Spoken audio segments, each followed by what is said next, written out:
গরু পাচার মামলায় এবার ইডির মামলায় জামিন পেলেন অনুব্রত মণ্ডল। 2022 সালে 11ই আগস্ট গরু পাচার মামলায় গ্রেফতার করা হয়েছিল বীরভূমের তৃণমূল নেতা অনুব্রত মণ্ডলকে। এবার তিনি জামিন পেলেন। দিল্লির রাউস এভিনিউ থেকে ছাড়া পেলেন অনুব্রত মণ্ডল। দিল্লির রাউস এভিনিউ কোর্ট থেকে গরু পাচার মামলায় জামিন পেলেন বীরভূমের তৃণমূল নেতা। এর আগে সিবিআই এর মামলায় জামিন পেয়েছিলেন তিনি। গরু পাচার মামলায় গ্রেফতার করা হয়েছিল তাকে।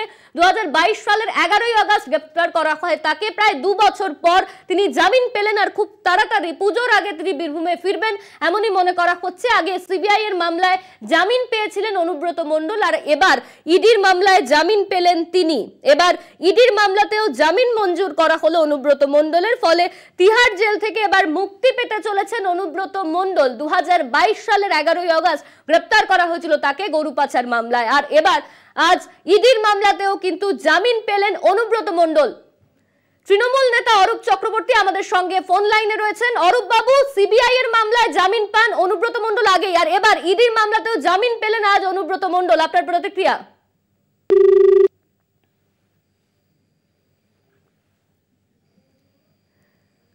অরূপ চক্রবর্তী আমাদের সঙ্গে ফোন লাইনে রয়েছে, আপনাকে স্বাগত কলকাতা টিভিতে। আমরা জানি এর আগে সিবিআই এর মামলায় জামিন পেয়েছিলেন অনুব্রত মণ্ডল আর এবার ইডির মামলায় জামিন দেওয়া হলো অনুব্রত মণ্ডলকে, আপনার প্রতিক্রিয়া? আগামীকাল অনুব্রত মণ্ডল জেল থেকে বেরোবেন। অনুব্রত মণ্ডলকে জেলে দেওয়া হয়েছিল বীরভূমে পঞ্চায়েত ভোট এবং লোকসভা ভোটে বিজেপিকে জেতানোর জন্য, যাতে অনুব্রত মণ্ডল থাকলে তৃণমূল কংগ্রেসের সংগঠনকে তারা আঁচড়টুকু ফেলতে পারবেন। কিন্তু কার্যত দেখা গেল যে বাংলার মানুষ দুহাত উপর করে মমতা বন্দ্যোপাধ্যায়কে আশীর্বাদ করলেন, সে পঞ্চায়েত ভোট হোক বা সদ্য সমাপ্ত লোকসভা ভোট হোক। বিজেপি যে গ্রাউন্ডে অনুব্রত মণ্ডলকে জেলে আটকে রেখেছিল, কোন তথ্য না সিবিআই না ইডি তারা আদালতে এস্টাবলিশ করতে পেরেছে। এর আগে সিবিআই এর মামলায় জামিন পেয়েছিলেন, আজকে ইডির মামলাতেও জামিন পেলেন। এর আগের সপ্তাহে অনুব্রত মণ্ডলের মেয়ে জামিন পেয়েছেন। এটা আজকে পরিষ্কার প্রমাণ হয়ে যাচ্ছে যে এজেন্সিগুলো বিজেপির চাকর বাকরে কাজ করছিল।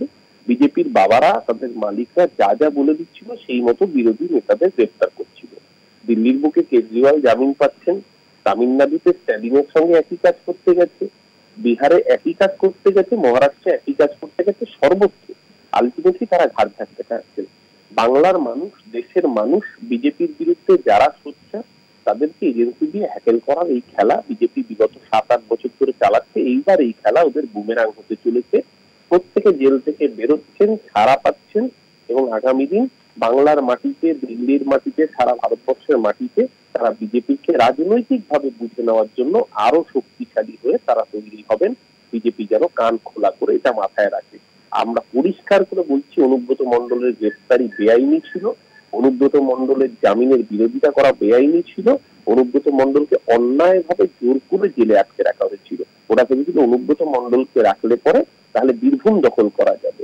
একটা কেষ্টকে আটকে গোটা বীরভূম দখল করা যায় না, কারণ গোটা বীরভূমের মা মাটি মানুষ মমতা বন্দ্যোপাধ্যায়ের সাথে ছিল, আছে, আগামী দিনেও থাকবে এবং এই লড়াইতে অনুব্রত মণ্ডল আগামী দিন বীরভূমের মানুষকে আবার নতুন করে সামনে দাঁড়িয়ে থেকে বিজেপি বিরোধী লড়াইয়ে নেতৃত্ব দেবেন।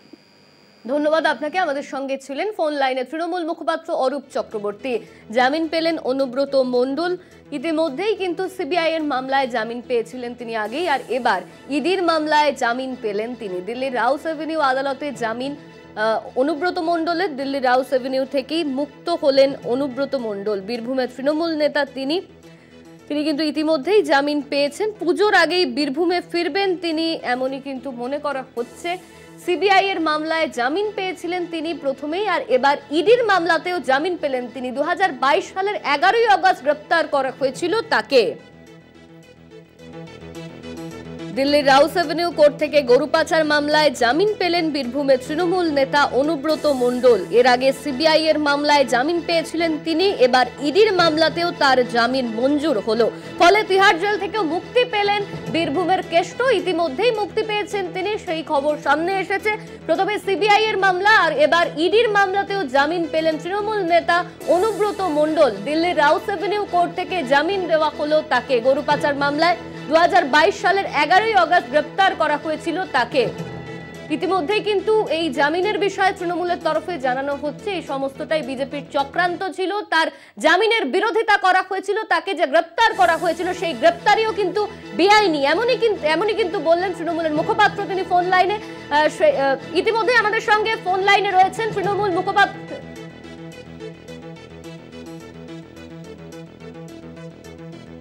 বিজেপি মুখপাত্র আমাদের সঙ্গে রয়েছেন সজল ঘোষ। আপনাকে স্বাগত কলকাতা টিভিতে। আমরা জানি যে অনুব্রত মণ্ডল তিনি সিবিআই এর মামলায় এর আগেই জামিন পেয়েছিলেন, আর এবার ইডির মামলায় জামিন পেলেন গরু পাচার মামলায় অনুব্রত মণ্ডল। আপনার প্রতিক্রিয়া?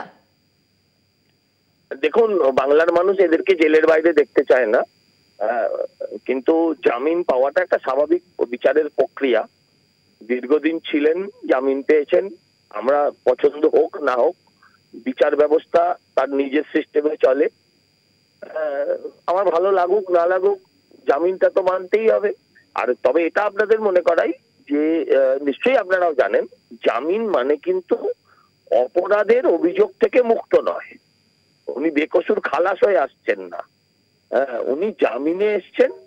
আবার এরপরে ট্রায়াল হবে, ট্রায়ালের পরে জাজমেন্ট হবে। জাজমেন্টে যদি বিচারকরা বোঝেন যে ইনি অভিযুক্ত, উনি অপরাধ করেছেন, তাহলে ওনার আবার জেল হবে। ধন্যবাদ আপনাকে। আমাদের সঙ্গে ছিলেন বিজেপি নেতা সজল ঘোষ।